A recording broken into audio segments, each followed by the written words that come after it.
হাজার হাজার মানুষের ভিড় জমে গেল। সুলতান নুরুদ্দিন জাঙ্গি একটি উঁচু আসনে বসলেন। তার পাশে স্তূপ করা স্বর্ণমুদ্রা। একে একে মদিনার মানুষ আসতে লাগলো। সুলতান প্রত্যেকের মুখের দিকে তীক্ষ্ণ দৃষ্টিতে তাকাচ্ছেন। হাজার হাজার মানুষ এলো, উপহার নিল, চলে গেল। সকাল গড়িয়ে দুপুর হলো, দুপুর গড়িয়ে বিকেল হলো, কিন্তু সুলতানের সেই কাঙ্ক্ষিত দুই চেহারার দেখা মিলল না। সুলতানের কপালে চিন্তার ভাঁজ পড়ল। তিনি অস্থির হয়ে উঠলেন। তবে কি স্বপ্ন মিথ্যা ছিল? তবে কি তিনি ভুল দেখেছিলেন? না, নবীজির স্বপ্ন তো মিথ্যা হতে পারে না। বিকেল গড়িয়ে সন্ধ্যা হয়ে গেলে লাইন শেষ হয়ে গেল এবং সবাই চলে গেল। সুলতান হতাশ হয়ে মদিনার গভর্নরকে ডাকলেন। তিনি জিজ্ঞেস করলেন, হে গভর্নর, সত্যি করে বলো, মদিনার সব মানুষ কি এসেছে? এমন কেউ কি বাকি আছে যে আমার দান নিতে আসেনি? গভর্নর একটু ভেবেচিন্তে বললেন, না সুলতান, আমার তো মনে হয় সবাই এসেছে, কেউ বাদ নেই। সুলতান বললেন, ভালো করে মনে করে দেখো, এমন কেউ কি আছে যারা মানুষের সাথে মেশে না বা নতুন কেউ এসেছে?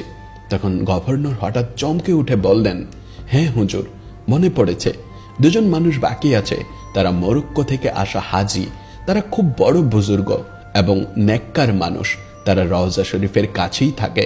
তারা কারো দান নেয় না, বরং তারাই মানুষকে দান করে। তারা সারা দিন ইবাদত করে, তাই হয়তো তারা আসেনি।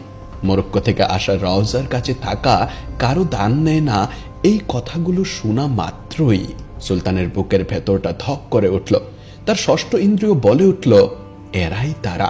সুলতান গর্জন করে উঠলেন, তাদের এখনই আমার সামনে হাজির করো, আমি তাদের দেখতে চাই। গভর্নর বললেন, হুজুর, ওরা তো আসবে না, ওরা খুব সাধু মানুষ। সুলতান বললেন, আমি তাহলে নিজে যাব। চলো, আমাকে তাদের বাড়ি দেখাও। সুলতান উজির এবং সৈন্যরা মিলে দ্রুত পায়ে সেই বাড়ির দিকে রওনা দিলেন। বাড়িটি ছিল একদম মসজিদে নববীর দেয়াল ঘেঁষে।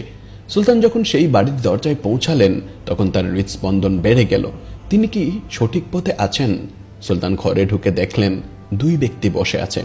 তাদের হাতে তাসবি এবং সামনে কোরআন শরীফ। দেখলেই মনে হয় ফেরেশতার মতো মানুষ।